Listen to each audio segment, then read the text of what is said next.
Nous allons enchaîner avec l'autre. Je prends acte 6. Là, c'est l'assemblée de Jérusalem, hein, dont l'assemblée mère, c'est l'assemblée de Jérusalem. En ce temps-là, le nombre des disciples s'augmenta. Les hellénistes murmuraient contre les Hébreux parce que leurs veuves étaient négligées dans la distribution de ce qui se faisait chaque jour. Regarde, tu vois, ils privilégient seulement les Hébreux. Regarde, on lui a donné un régime de plantes, elle seule.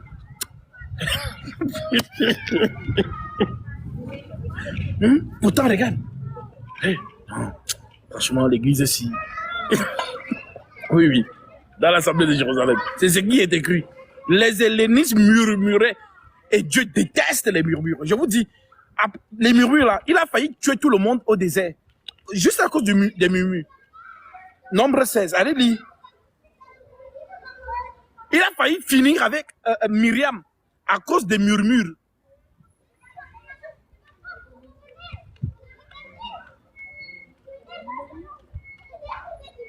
Il déteste ça. Prenons une autre écriture. 1 Corinthiens chapitre 11, verset 17. En donnant cet avertissement, ce que je ne loue point, c'est que vous vous assemblez, non pour devenir meilleur, mais pour devenir pire.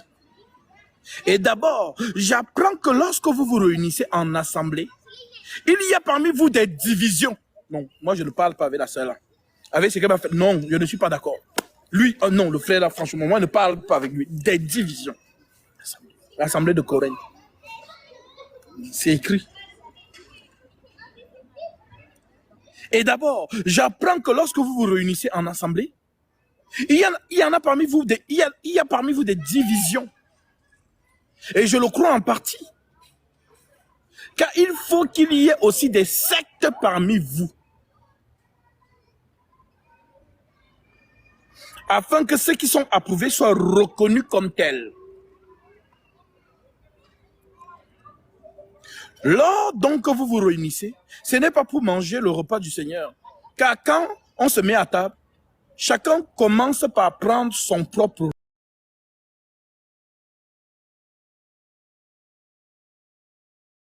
faim, tandis que l'autre est ivre. Donc il boit, il vient sous. Alors pourquoi vous dites que boire n'est pas un péché? C'est l'ivresse qui est un péché. Même manger beaucoup, c'est un péché. C'est écrit, les excès de table.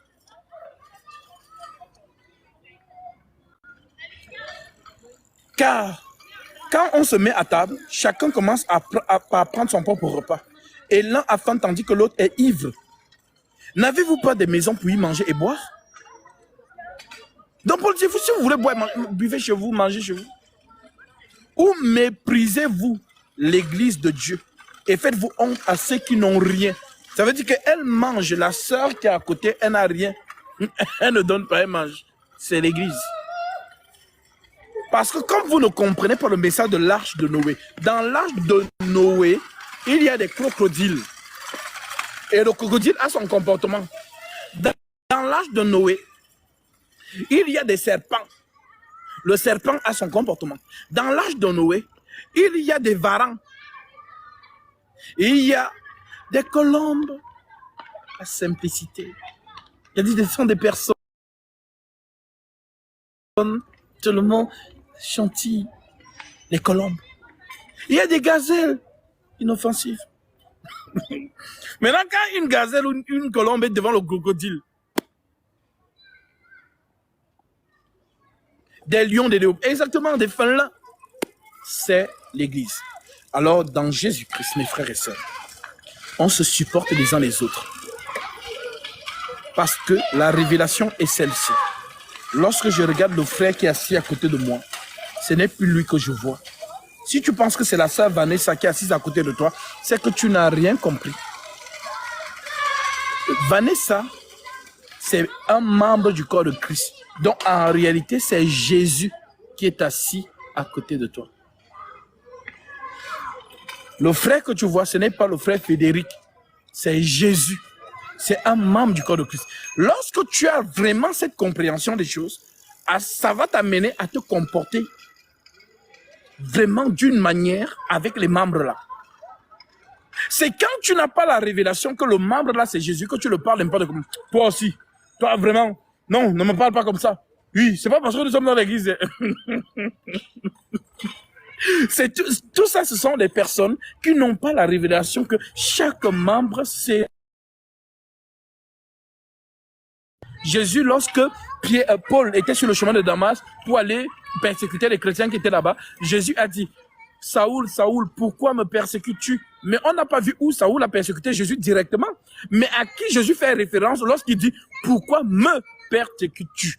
Il fait référence aux saints, aux disciples. Parce que vous êtes membre de son corps, c'est un seul corps. Le doigt, l'orteil, le genou, c'est un seul corps. Donc quand tu as la révélation de savoir qu'en Jésus, c'est lui qui est là. Alors ma soeur, je la vois comme telle. Mon frère, je la vois comme telle. Ça va m'amener à endosser un certain comportement.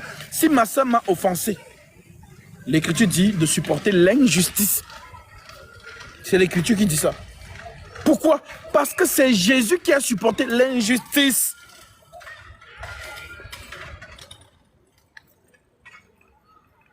Si quelqu'un m'a fait quelque chose de mal, je pardonne. Parce que celui qui a pardonné, c'est Jésus. Après qu'on l'ait fouetté, on a percé ses mains, on l'a insulté. Il a quand même trouvé la force. Père, pardonne-leur. Tu dis que tu es devenu Jésus, non? Que ce n'est plus toi qui vis, non? C'est Christ qui vit en toi, non? Tu penses que c'est un slogan? C'est une vie. C'est une vie. Tu ne peux pas dire que tu es en Jésus, mais tu as la rancune contre ton frère. Ce n'est pas possible. Tu ne peux pas dire que tu es en Jésus, mais tu dis non, mon Père, je ne peux jamais le pardonner avec ce qu'il nous a fait. Tu n'es pas en Jésus.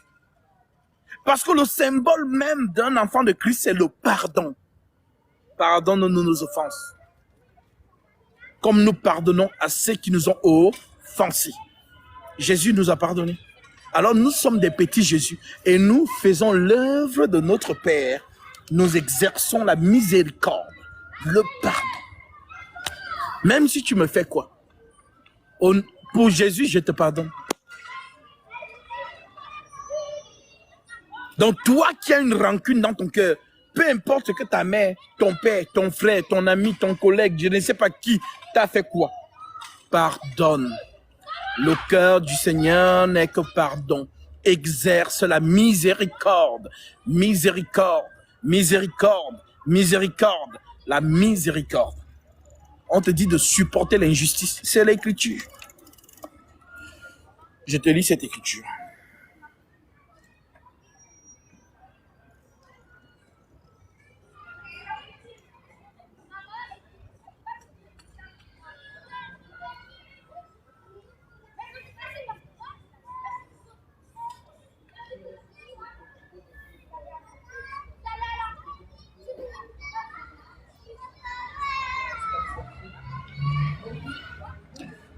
Alors, quelqu'un de vous, lorsqu'il a un différend avec un frère, déjà, ce n'est pas déjà normal que j'ai un différend avec mon frère. Mais l'Écriture dit donc quelqu'un de vous. On parle ici de l'Église, hein, pas les gens du monde. Non, non. Quelqu'un de vous, lorsqu'il a un différend avec un frère, avec un autre, ose-t-il plaider devant les injustes, en d'autres termes les païens? Ce sont les païens, c'est-à-dire les gens du monde qui ne croient même pas en Jésus. Non, je prends témoin celui-là. Non. Ose-t-il plaider devant les injustes et non devant les saints? Devant les saints, les disciples de Jésus-Christ. Ne savez-vous pas que les saints jugeront le monde? Et si c'est par vous que le monde est jugé, êtes-vous indigne de rendre les moindres jugements? Les totos spirituels, non, tu ne jugeras pas. Toto spirituel, vraiment un gros toto spirituel. Donnez-leur ce verset. On ne juge pas selon l'apparence. Il est petit, ça veut dire qu'il est faible. Il est grand, ça veut dire qu'il est fort. Non, on ne juge pas selon l'apparence. On juge selon la justice, selon les saintes écritures. C'est comme ça que le sang juge. Dans les totaux spirituels, tu ne jugeras pas, ce sont les totaux spirituels. Ah, gros totaux spirituels, vraiment. Ne savez-vous pas que les saints jugeront le monde? Et si c'est par vous que le monde est jugé, êtes-vous indigne de rendre le moindre jugement? Ne savez-vous pas que nous jugerons les anges? Oui, les anges qu'on va juger là, c'est Satan et sa clique.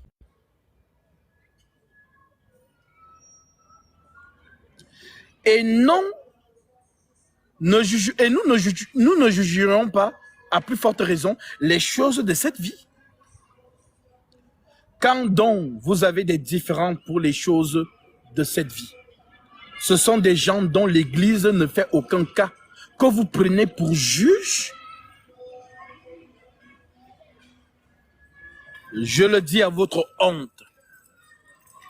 Ainsi, il n'y a parmi vous pas un seul sage qui puisse prononcer entre ses frères. Mais un frère plaide contre un frère, et cela devant des infidèles. C'est déjà certes un défaut chez vous que d'avoir...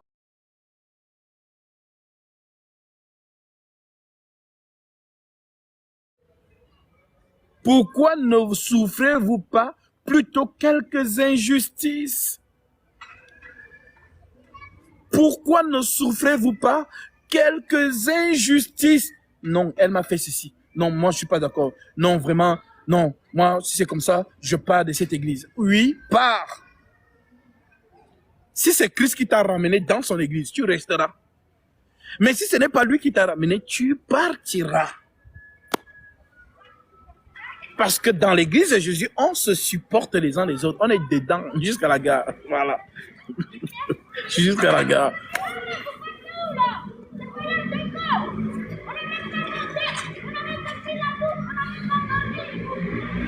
Ne savez-vous pas? Pourquoi ne vous laissez-vous pas plutôt... Je reprends le verset 7. C'est déjà certes un défaut chez vous que d'avoir des procès les uns les autres, les uns avec les autres. Pourquoi ne souffrez-vous pas plutôt quelques injustices? Donc celui qui a souffert de l'injustice, c'est Jésus. Alors si ce n'est plus nous qui vivons, apparemment nous sommes morts dans les eaux du baptême, bah ce n'est plus nous qui vivons, c'est Christ qui vit en nous. Ce n'est pas un slogan, mes frères. Ce verset n'est pas un slogan, c'est vraiment une vie. Alors Jésus a souffert des injustices. Alors, supporte un peu d'injustice. Tu mets ça dans le compte du Seigneur. Pourquoi ne vous laisserez-vous pas plutôt dépouiller? Mais c'est vous qui commettez les injustices et qui dépouillez. Et c'est envers des frères que vous agissez de la sorte. Ne savez-vous pas que les injustes n'hériteront point du royaume de Dieu? Non, que Dieu bénisse Paul. Les injustes dont on te parle, ce n'est pas le frère en Christ. Paul est en train de dire qu'entre frères en Christ, déjà ce n'est pas normal qu'il y ait des procès. On est en train de dire que les injustes n'hériteront pas du royaume des cieux. Donc les injustes, ce sont ceux qui n'ont pas cru en Jésus-Christ. Ce sont eux qui doivent manifester ce genre de comportement.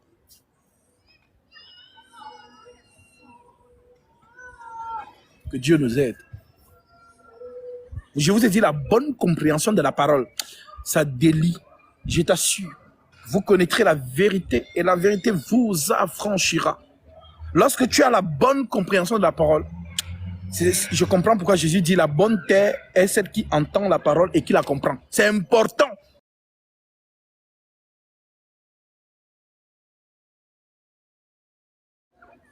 C'est très important de comprendre la parole. Quand tu la comprends, bénis le Seigneur. parce qu'il t'a mis devant un vrai serviteur de Dieu qui enseigne la parole de la justice, comme Paul l'a dit à Timothée. Dispense droitement la parole de la vérité.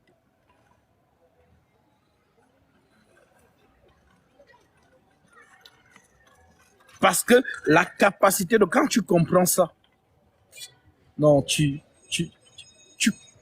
vas faire les choses sans qu'on te le dise. Parce que tu as compris. Donc, toute la liste qu'on va vous dresser là, on ne parle pas des saints. On parle de ceux qui n'ont pas cru en Jésus, comme Paul appelle les injustes. Ne savez-vous pas que les injustes n'hériteront pas du royaume de Dieu? Ne vous y trompez pas. Ni les impudiques. Donc, quand on dit ni les impudiques, elle dit, ah, j'ai fait l'impudicité hier.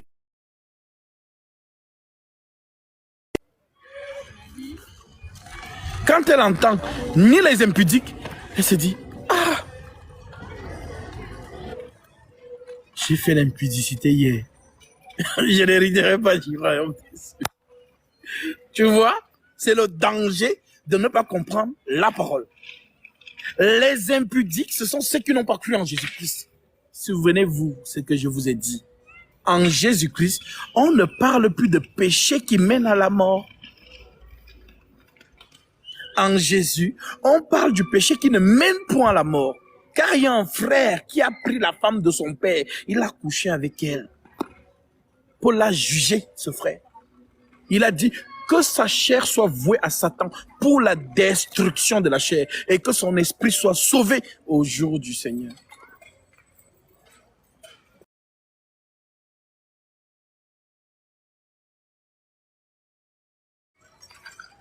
Ne savez-vous pas que les injustes n'hériteront pas du royaume de Dieu? Ne vous y trompez pas. Ni les impudiques, ni les idolâtres. Dans l'église, nous ne sommes pas idolâtres. Dans l'église, notre Dieu, c'est Jésus-Christ. Ni les adultères, ni les efféminés, ni les infâmes, ni les voleurs, ni les cupides, ni les ivrognes, ni les outrageux, ni les ravisseurs n'hériteront le royaume de Dieu. Et c'est là ce que vous étiez. Quelques-uns de vous, vous étiez. Il conjugue, c'est le passé. Oh là là, Jésus-Christ. Franchement, comprends la parole. Je comprends pourquoi Jésus disait ce jour-là. Achète de moi de l'or éprouvé par le feu afin que tu deviennes riche. Quand tu as cette parole, c'est une richesse spirituelle. En fait, tu es vraiment léger comme la plume, léger comme le papier. Mais quand vous êtes devant des faux hommes de Dieu, bien aimé, ils portent le costume de 16 000 €, la Rolex en la main. Tu vois quand il entre, tu vois les gens assis, il y a le cortège, il y a les écrans partout. Tu penses que c'est lui. Il ne connaît rien, rien. Il est seulement là pour que le pianiste joue le piano et il vous berce par des paroles mielleuses. C'est tout. Il ne connaît rien. Tu l'écoutes, tu t'ennuies même. Le seul moment où tu ne t'ennuies pas, c'est quand on dit conseil. Voilà pourquoi on dit il faut chauffer la salle. Allez chanter. Jésus m'a sauvé. Alléluia. Amen. On chauffe la salle. Mais quand l'heure de la prédication arrive, tu dors. Ah oui. Réveillez celle qui dort là. Oui, mon frère, ton enseignement fait dormir. C'est pas elle. C'est que ton enseignement fait dormir. Là, il n'y a rien dedans. C'est pareil pour le Vatican. Tu es allé dans une messe du Vatican. Le sommeil que ça donne. Ah. Le sommeil là. Non, je n'ai jamais vu un sommeil aussi doux. Tu veux dormir.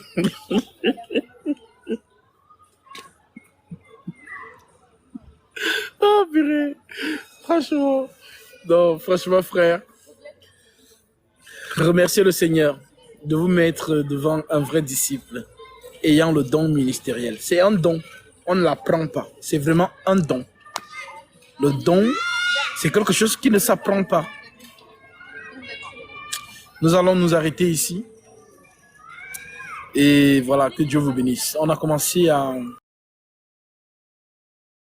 12h24.